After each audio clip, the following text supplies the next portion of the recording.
Thanks so much. And I'd just like to thank you all for coming here on this beautiful afternoon. I know that winter is fast approaching and the weather's great today, so I really thank you for spending this afternoon here with me and here to listen to my talk.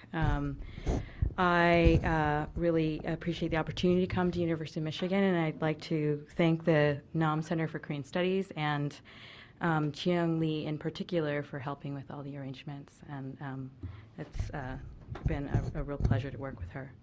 So the presentation I offer today focuses on fieldwork that I did in Seoul in 2008 and its relationship to earlier projects. So my book is focused primarily on 2002, 2003, but the talk I'm giving today will be on 2008. My research has looked at the role of media sport or mass-mediated commercial sport in shaping ideas of global Koreanness. And in my book, I investigate the production of Koreanness through media sport by detailing responses by Korean men and women located in both Seoul, South Korea, and Los Angeles, California, to media representations and events.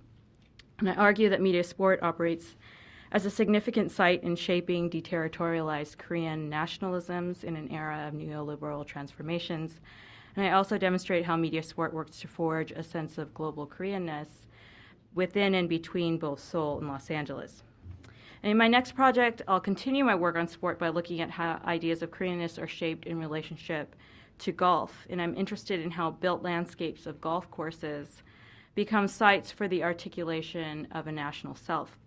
And I'm going to investigate connectivities between development policies, environmentalists, golf courses, golfers, and mass media representations. I'm interested in how the participation of South Koreans and Korean Americans in golf offers insight into how race operates and is produced within a particularly globalized context.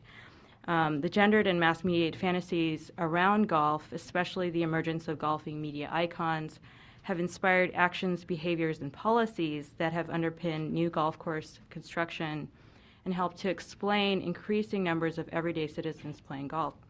Golf exists as an important context for investigating ideas around the idea of Korean nature as exceptionally talented in golf and the idea of getting in touch with nature through naturalistic green-colored landscapes. So today's presentation offers a bridge between these projects. It revisits my fieldwork on media sport, particularly the work I did on crowds during the 2002 Korea-Japan FIFA World Cup, and it brings this work into conversation with my interest in the relationship between the body, material spaces, mass media, and national subjectivities. So the title of my talk is Protest Play, Politicized Publics in the Wake of the 2002 World Cup. At the end of a warm day on July 5th, 2008, a few companions and I converged at the Ulchiro Ipgu subway stop across from the Lotte department store in central Seoul. We joined large numbers of people walking towards Seoul City Hall Plaza. As I crossed the rotary to the plaza, an elderly man handed me a large white candle and a small paper cup printed with the cartoon image of a schoolgirl holding a glowing candle, a 촛불 소녀, a Candlelight Girl. This Candlelight Girl emerged during protests against U.S. military presence and military aggression in 2002 and became a symbol of the so-called Mad Cow protests that lasted over 2 months from early May to July of 2008. The 촛불 소녀 represented female junior high and high school students who initiated and inspired protests against the U.S. military in response to a tragic incident that took place during the World Cup month of June 2002, when a U.S. military tank ran over and killed 2 middle school girls on their way to a birthday party. The Candlelight Girl became a symbol of subsequent protests against the U.S. military, the State of Forces Agreement between South Korea and the U.S., or SOFA, and the U.S.-led wars in Afghanistan and Iraq. The Candlelight Girl reappeared during 2008 as teenage girls again emerged as central figures in protests against the lifting of the ban on U.S. imported beef in April of 2008 and other actions by the Lee Myung-bak administration. Back on the lawn of Seoul City Hall Plaza, I poked the top of my candle through the bottom of the small paper cup, and the elderly man who had handed it to me lit it. I proceeded to move through the plaza. There were flags and banners representing a cacophony of left-leaning political interests. There was a flag for the Agora Forum, and an internet discussion board which hosted communications of left-leaning groups central for organizing and publicizing the protests. There were flags for immigrant rights groups, a rainbow flag representing gay, lesbian, bisexual, transgender rights, and flags for a number of NGOs. Indie media journalists were set up at mobile media stations, and there were also many signs, handwritten and machine printed, one of the most popular being Lee Myung-bak OUT, calling for the impeachment of President Lee Myung-bak. In the plaza stood a 5-meter-high glowing balloon figure of the Chotbul Sonyo holding a candle cupped by a pink lotus representing Buddhist backing for the protests. I watched individuals build a bright tower of red ramen packages as an altar to Samyang Food Company that came out with a bold statement claiming it would not advertise in conservative newspapers 조선일보, 중앙일보, and 동아일보, or 조중동, as they are referred to by critics. Beyond the plaza, I saw thousands seated behind a stage listening to a political open mic in what was called a 자유 발표, or free speech session. And at around 8 p.m., the march began, and the initial crush of bodies pushed into a thick and steady flow down Taepyeongno, away from the Blue House, and Gwanghwamun towards Namdaemun, or the South Gate. Tens of thousands of marchers moved through the streets carrying burning candles and chanting slogans. Groups of marchers would burst into protest songs. Some fumbled candles that dripped hot wax onto bare fingers, and others waved at unlucky motorists who chose to drive through Central Seoul that evening. The crowd turned and swept past the charred Namdaemun, hidden by scaffolding. We moved up Namdaemun-no, past the colonial edifice of the Bank of Korea, past Lotte Department Store, and then back to where we started in front of Seoul City Hall. A large group, all dressed like the lead character V from the film V for Vendetta, lined the route, leering in silent protest. Breakdancers spun and popped in front of vandalized police buses. In many ways, I felt like I was moving through a kind of multi-act passion play. Certainly the mix of people of all ages and the diversity of groups represented made it seem like a kind of festival. Although participants represented many different groups, they were a public united in its distaste for the policies and actions of the sitting president. On a basic level, the protesters gathered to protest the import of U.S. beef and the renegotiation of the free trade agreement between the U.S. and South Korea. Many were also protesting a series of conservative economic and social policy decisions by the months-old Lee Myung-bak administration. Others were protesting the outright hostile position of the Lee Myung-bak administration towards left-leaning organizations and interests, especially what was seen as the sanctioning of police brutality against protesters that had occurred during a few of the protests.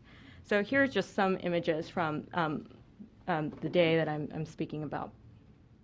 So this is Seoul City Hall Plaza, and here are some signs for immigrants' rights. Here is what was on one of the versions of the cups, the paper cups, which is Mad Cow, Mad Education, No to Mad Cow, No to a Mad Education.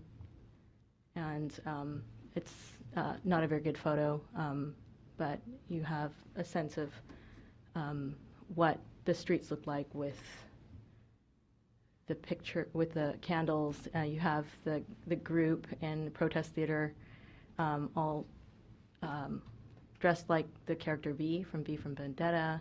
You have breakdancers in front of vandalized police buses, and you have an altar to Samyang Ramen,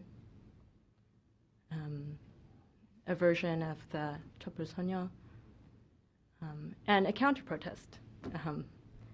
And this, the sign says North Korea is a place that needs candlelight vigils.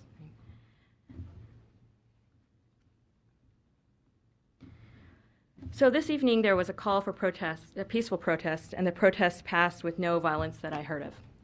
While a few protests up to this date were marked by violent encounters between protesters and riot police, the protests were, for the most part, characterized by what commentators have called a kind of party-like or festival atmosphere, including a striking mix of people of all ages. After talking to different individuals, including some who were part of the immigrant workers movement, a self-described independent internet journal, and one of the ramen sculptors, I left via the subway ready to come back the following evening. I went back to my room, eager to see how the protest was covered during that evening's television news. Being in the Mad Cow crowd brought back memories of moving through the same spaces during the 2002 World Cup. The feelings of solidarity and unity of purpose that were inculcated through the sporting event were generated within the context of Mad Cow protests. Although the purpose of these massive and spectacular crowds, the sporting crowd and the Mad Cow crowd, certainly differed in important respects, there were significant connections that reveal the centrality of digital media communications in informing the shape and character of the crowds. These events also point to the significance of bodies, movement, and spaces in shaping the cultures of contemporary political mobilizations. So for the rest of the presentation, I discuss how media practices and experiences of the body connect World Cup crowds and protest crowds. And I discuss how experiences of the body and the movement of bodies through streets and between buildings during the 2002 World Cup generated a powerful body memory that was recaptured in ensuing mass protests. The body memory of movement in space, also referred to as proprioception by scholars like Brian Masumi, generates an important affective recognition of what it feels like to be in the crowd. This feeling connects the sporting and protest events and emerges out of broader social changes that have taken place within South Korean public cultures over the last decade, especially the role of digital media in shaping public cultures and the sensory experience of being within crowds. While South Korea has become recognized as the most wired nation on earth, it is a bodily participation and not a virtual one that I want to focus on in this talk. The sensation of moving through spaces body to body, clutching objects like thundersticks or candles, wearing red t-shirts or holding up anti-Imyeongbak signs, unite individuals as a collective and present an image intended for mass mediation not only to a national public but to a global one. The crowd functions as a mass-mediated object that is commodified and circulated. This notion of the crowd as media object informs many of the actions and behaviors of the individuals who constitute it. This mass mediation is also an expectation for individuals in the crowd.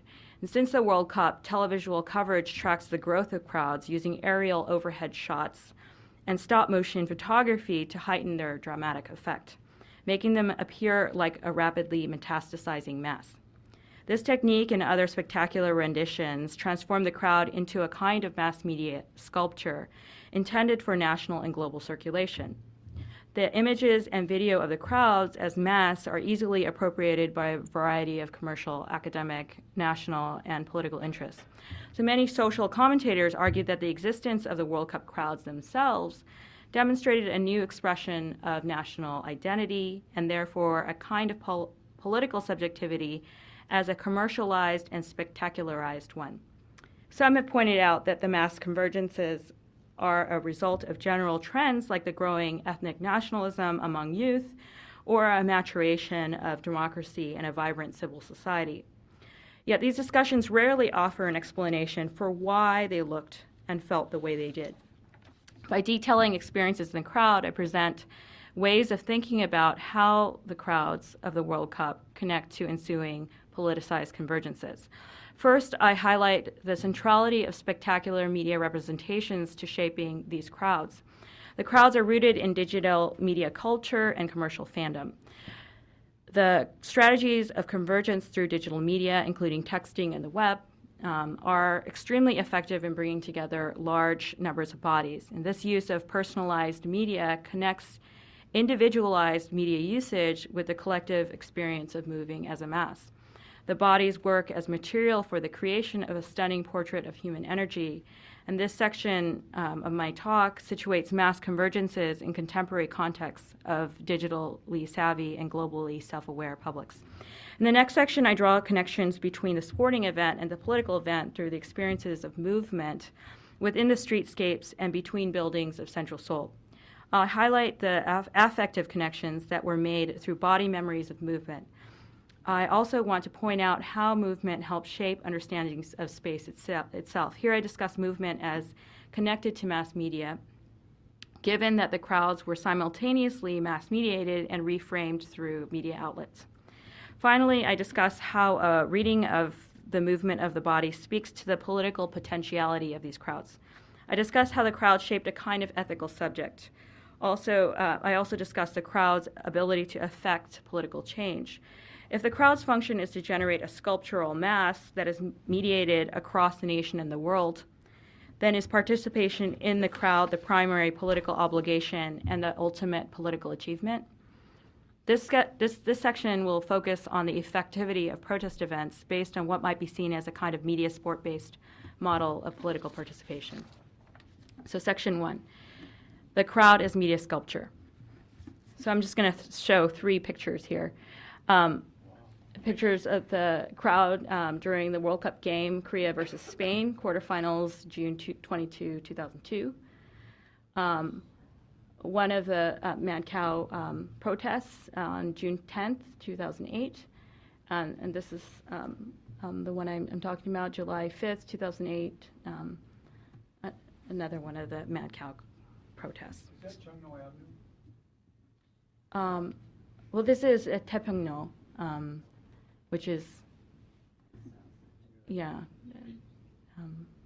It Gwanghwamun-no turns, or Sejongno turns into Taepyeongno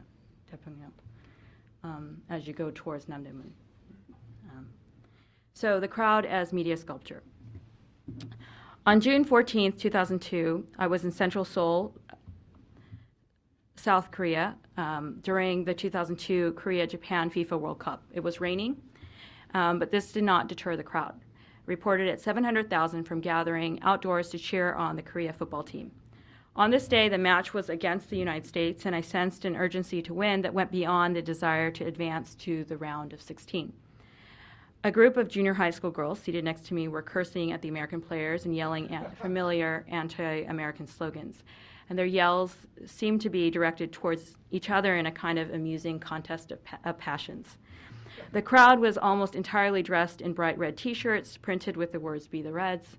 Most people in the crowd were young, ranging from young teens to adults in their 30s. More than half were women.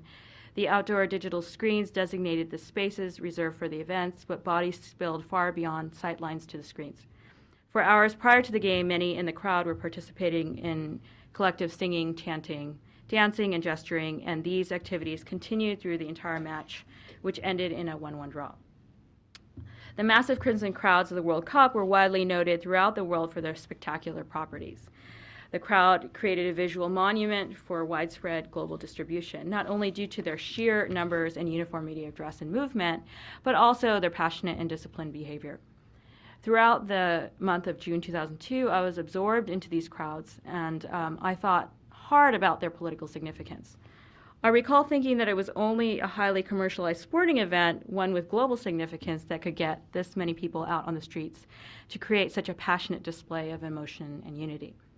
I considered how crowd displays of frenzy related to fascist mobilizations that inspired the mass culture critiques of Adorno and Horkheimer, but in an even more proximate relation, how the red crowds evoked searing images of red parades that took place in North Korea.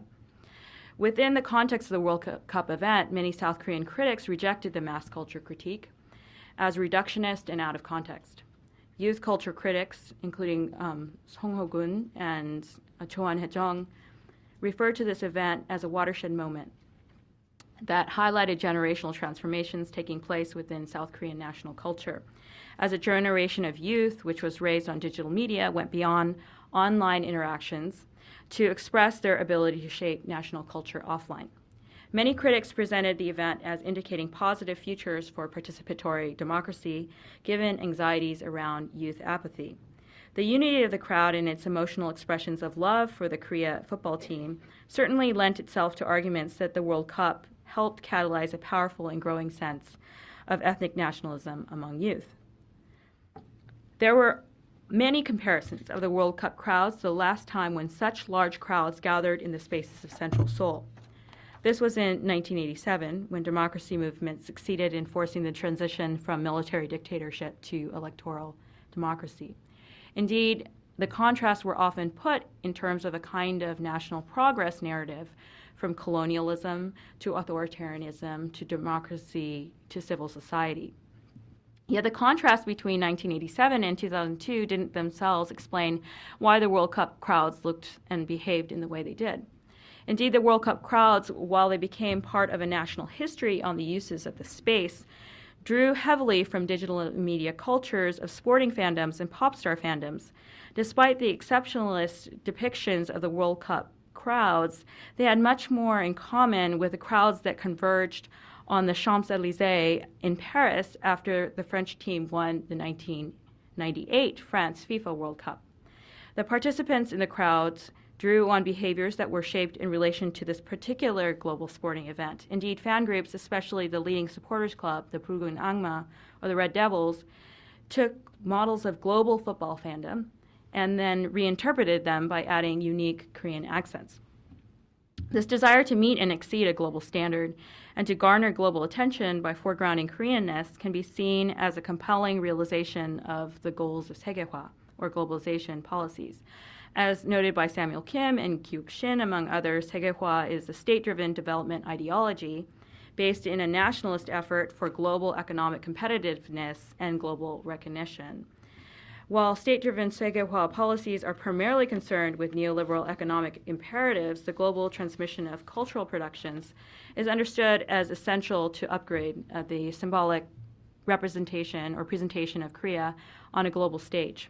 And this globalization ideology also acts as a kind of social ethos that encourages national subjects to express their globality by participating in particular kinds of work and consumer activities.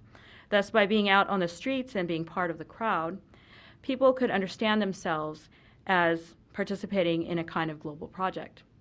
Beyond the global sporting influences, World Cup crowds were shaped around feminized youth cultures of fandom in the form of pop star fandoms that emphasized a uniformity of dress, coordinated cheering, and synchronized movements. And this explains why a male-centered sport with a tradition of masculinist fandom garnered so much female interest and participation.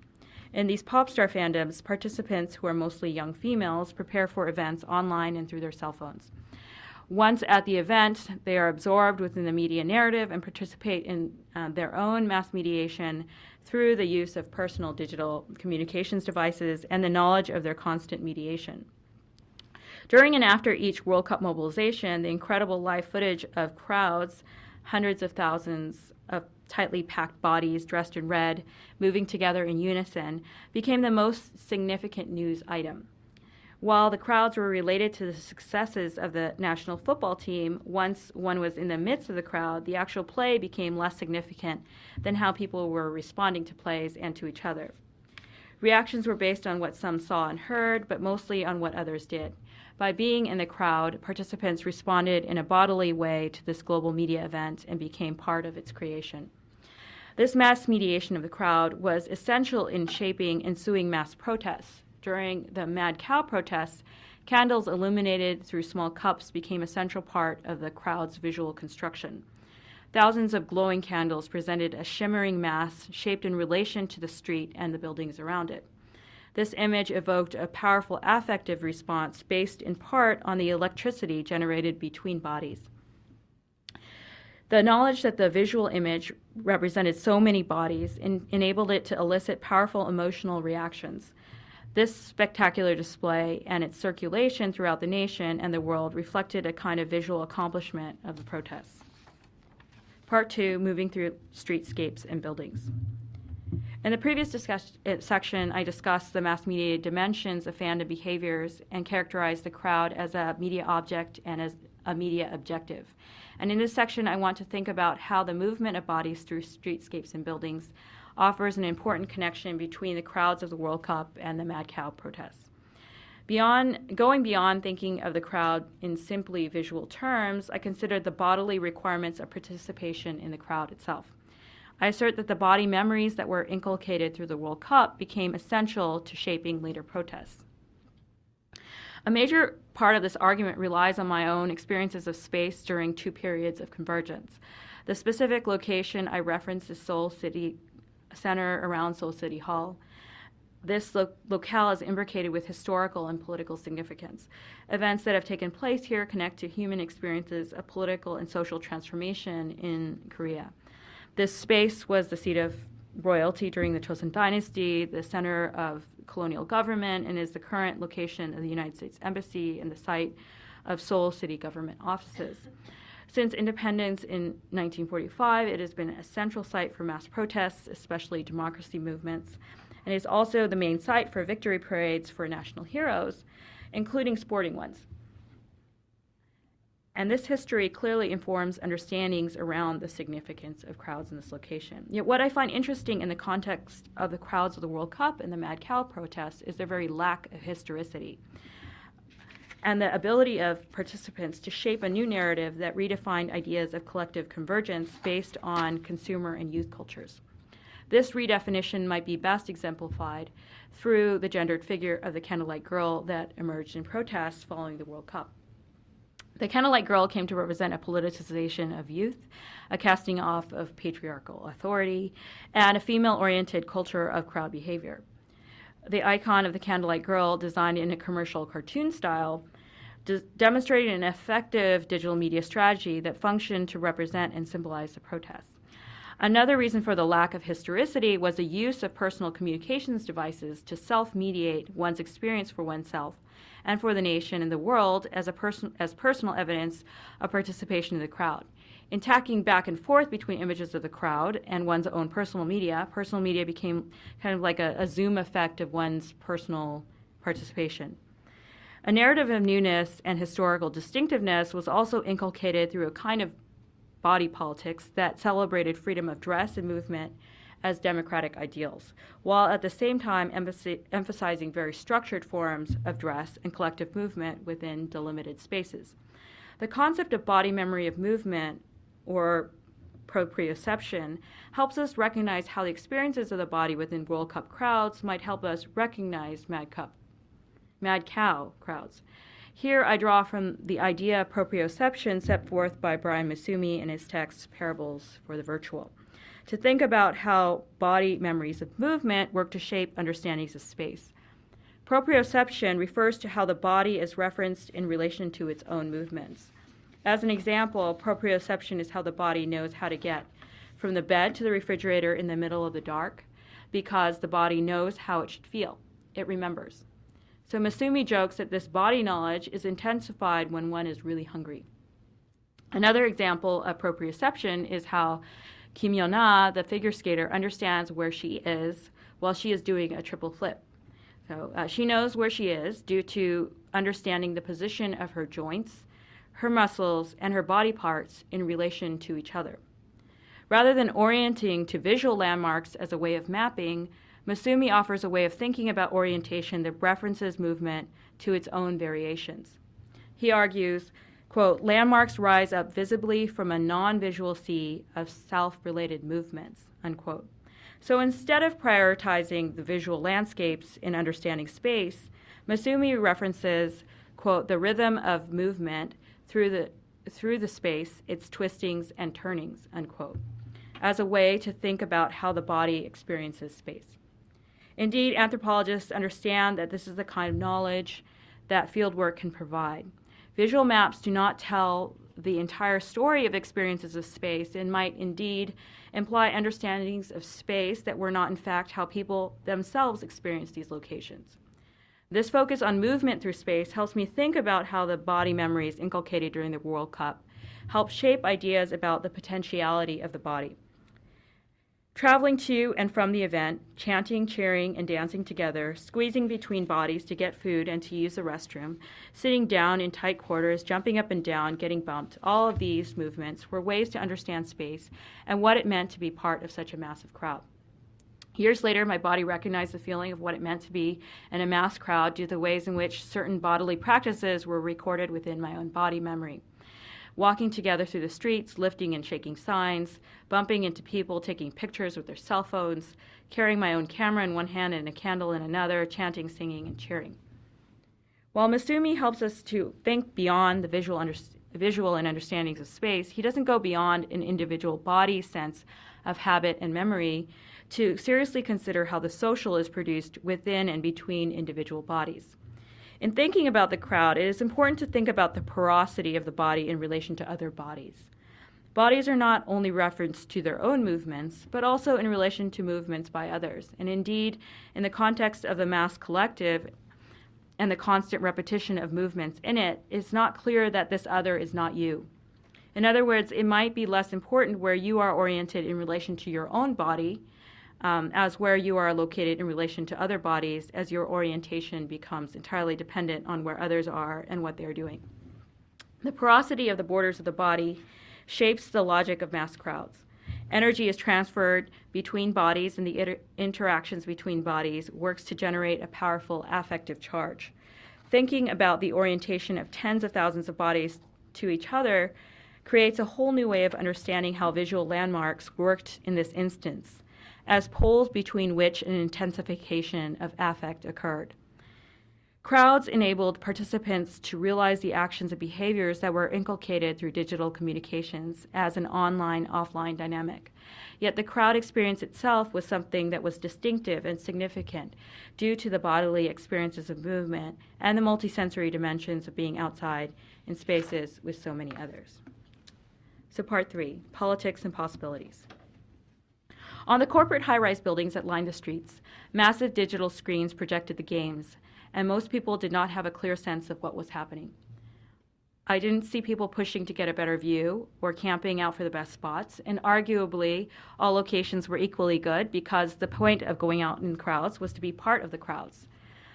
In response to the anticipated crowds, some roads were closed to oncoming traffic, yet the lack of a police presence and the absence of crowd control facilities, such as outhouses, pointed to minimal city government participation. There was an assumption that these crowds would be self-policing and participants in it would control and manage their bodily functions. Also, after the close of the event, young participants, mostly girls, cleaned up after themselves by squatting and using their hands to gather trash into neat piles.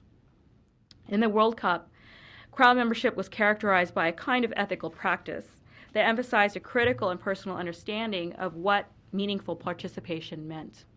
Individuals, by mastering chants and songs, disciplining their bodies through long and uncomfortable cheering sessions, cleaning up after themselves, and keeping orderly in their celebrations during and after the event, demonstrated this ethical dimension through their bodily practices. Cheering practices were not just about engaging as a national or sporting collective, but also about shaping a kind of ethical status as fans and participants. This ethics of crowd participation informed protests that followed. Participants in Mad Cow crowds debated ethical practice in the Agora Forum discussion boards, especially in response to news media depictions of the crowds. These debates became even more heated around two conflagrations of violence during the vigils of May 31st and June 1st, and June 28th and 29th. The day I detailed at the outset of this talk, July 5th, was designated as a call for peaceful protest and human rights. Vandalized buses, which functioned as barricades to the Blue House, offered evidence of heated confrontation just days earlier. On this night, like most other nights, participants moved through the spaces with a level of calm and resolve, as the protest seemed to promote a kind of collective mindfulness. Within the Mad Cow crowds, hundreds of thousands of bodies moved together holding lit candles. The challenge of holding a lit fire and walking through streets at night requires focus, self-discipline, and an awareness of bodies all around, hair, skin, and clothes. While the experience of holding a candle offered a symbolic and physical way to unite with others, it also worked to inculcate a kind of ethical position. You cannot fight when you're committed to holding a lit candle, and you cannot defend yourself from attack. The experience of both the World Cup crowds and the Mad Cow protests was said to be transformative for those who participated in them. A visual representation of the crowds does not match the experience of being in the crowds themselves.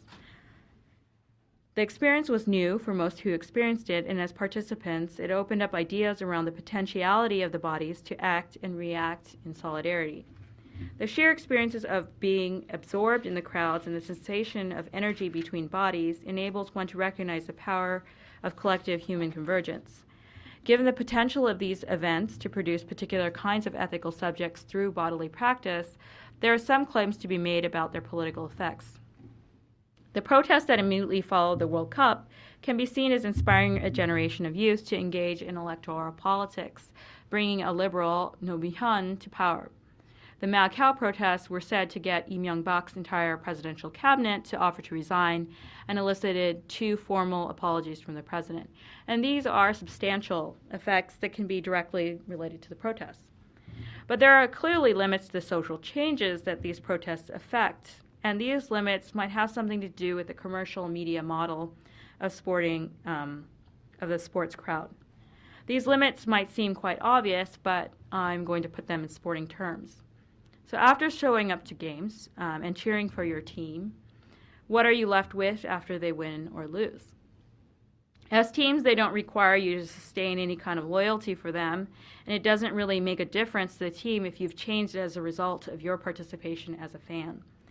The reason for going to games is to experience the feeling of being at the game and to intensify and enhance the collective bodily experience of winning or losing. Likewise, in politics, you may feel that you have made a difference by showing up to protests, and indeed, in a particular instance, there may be some change that results from that protest. But if your entire obligation is to merely show up, you've achieved the goal for that particular protest. If a main purpose of the protest is to gather together a mass to feel the collective potential of the mass and to get mediated in a spectacular and global way, then success is measured in headline news and stunning film. The Mad Cow crowds were humongous. They gathered within hours' notice, and they were mass-mediated.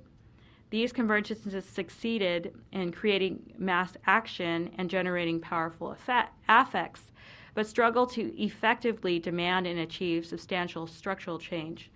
And the more protests that are organized in this fashion, the less effect they seem to have. And so, in conclusion, in discussing the crowd as a mass media object and participation in the crowd to the significance of the body, I hope that I have not diminished the significance of participating in the Mad Cow crowds. The reason for the event was not simply to generate a media spectacle or to get together with tens of thousands of people to party. And I take the voices of protesters seriously and in fact believe that they are responding to real concerns around public health and safety, democratic rights, human rights, and police brutality. There are indications that the current president's government has rolled back many of the hard-fought gains of advocates of reform. There's an intensification in the privatization of public industries, cronyism in the building of mass public works projects, the witch hunt against Roh Moo-hyun, the turning away from Kim Dae-jung's sunshine policy toward the north, and the blacklisting of academics who protested the Four Rivers Dam project. And all of these have created what some fear is a return to an authoritarian style of governance. Many participants engaged in protests with an intense sense of conviction dedicated to democratic change. Some were willing to sacrifice their lives for democratic ideals. In other words, I do not want in any way to belittle the protest because Lee Myung-bak and other conservatives have used that argument, that the protests are inspired by a childlike naivete or by a lack of coherent political agenda. And the administration has used that argument to argue that the claims of the people on the streets are illegitimate. Instead, I want to think about why they look and feel the way they do, and in this way, I'm trying to contribute to ways of thinking about how these groups might be more effective in articulating claims and enacting change. So how can so many people come together in a space, create such an amazing visual spectacle, and have so little effect? Then this is a question that motivates this work. Another contribution of the work is theoretical. So by discussing the historical specificity of movement through specific historically informed locations, I wanted to make an argument about the culturally specific apprehensions of even something like affect. And in anthropology and other humanities fields, affect has been the craze for quite a while. And so there's this whole debate around whether affect is pre-social. And so rather than a pre-social phenomena, affect itself is produced within the specific historical context of movement and mediation. It is also recognized language, which is always wholly socially determined. Finally, I presented events that occurred in recent history in South Korea and attempt to think about their connections. I've made an argument about the historically specific emergence and significance of these convergences, and I do not assume sports and protest events are related in a homologous fashion. I mean, they are not exactly the same, obviously. Yet there are specific connections that can be understood within a contemporary Korean context, a contemporary South Korean context. And these connections between sporting and political events speak to the power of bodies, changing understandings of bodies, and the significance of bodily experience to political participation. Thank you.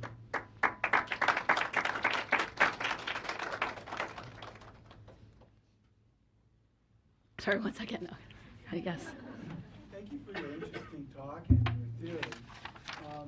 But I'd posit the following. I think maybe, this is just from what I've gathered from what you said and with my own experiences also, that you may be reading too much into the connectivity. I think your theory has a possible hole if you stop and consider, for example, it is really amazing